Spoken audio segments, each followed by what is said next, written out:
When I ask viewers about writing grants, very few people have tried it yet. I get it. Grants can be complex and confusing.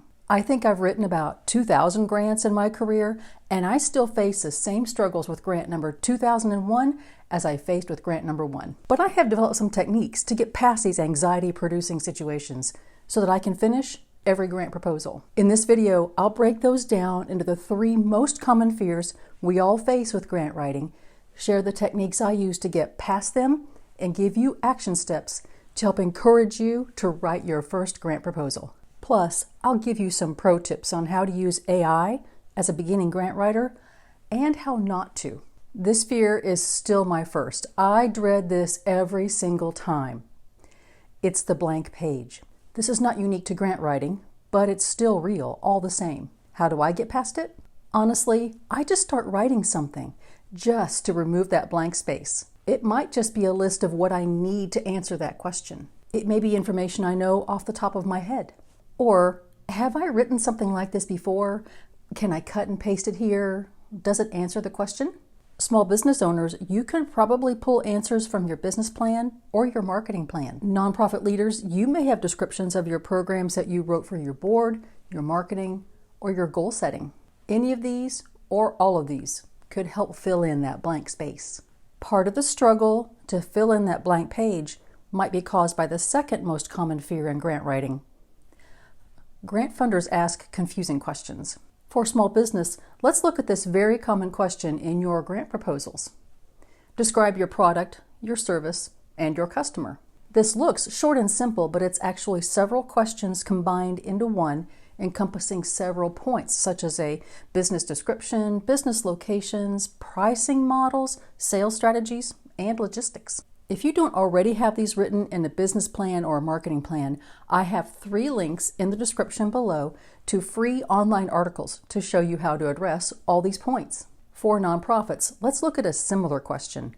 Describe your project or program. Similar to the small business example, this brief question is looking for several details such as program description, program location, other funding that supports the program, and how this program fits your organization's mission. To answer questions like these, I turn each part of the question into the start of each paragraph. That way, I know I've answered it, and the grant funder can easily see that I've covered every part of that question. It's almost like miniature chapters. For the small business example, I would write it like this. Sometimes the grant proposal spells it all out. Here's a real nonprofit grant question that I worked on this year.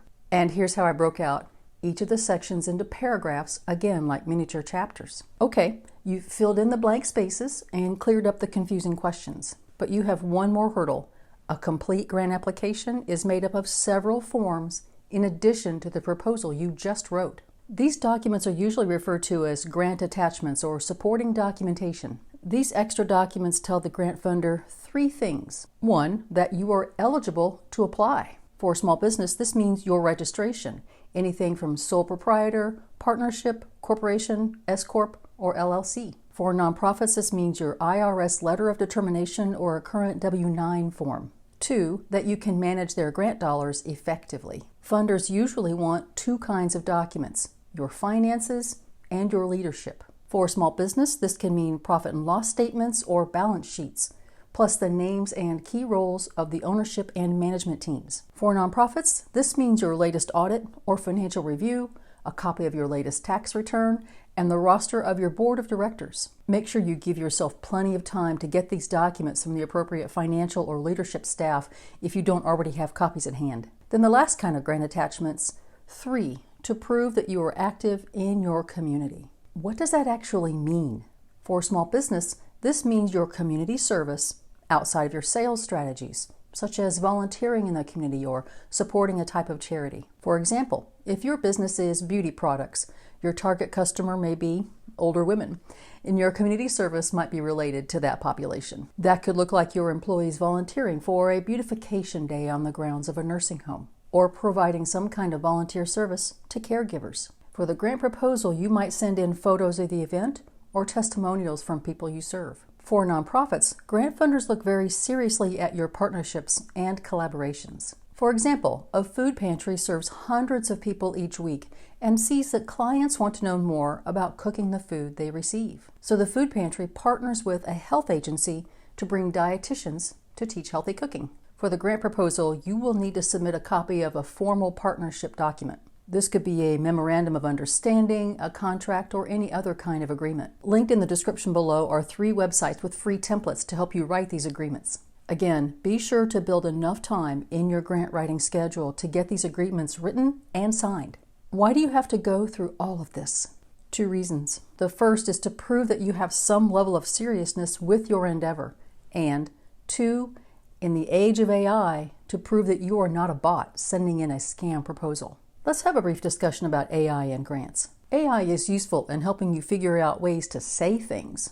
But let me tell you what grant funders are doing. They are declining every grant proposal that looks like it has been solely written by AI. I've been attending workshops put on by grant funders, and they are not happy with the flood of AI-written grant proposals. And here's why. AI can never be smart enough to know all your goals, your mission, your services, or your passion for your product and your community.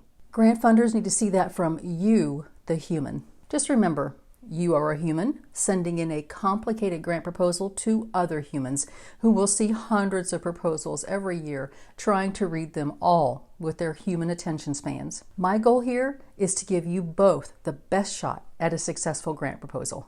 Here are 2 videos that take a deeper dive into writing these grant proposals. One for small business and one for nonprofits. I'm Tiffany. Thanks for watching. Choose one of these videos to watch next, and I'll see you there.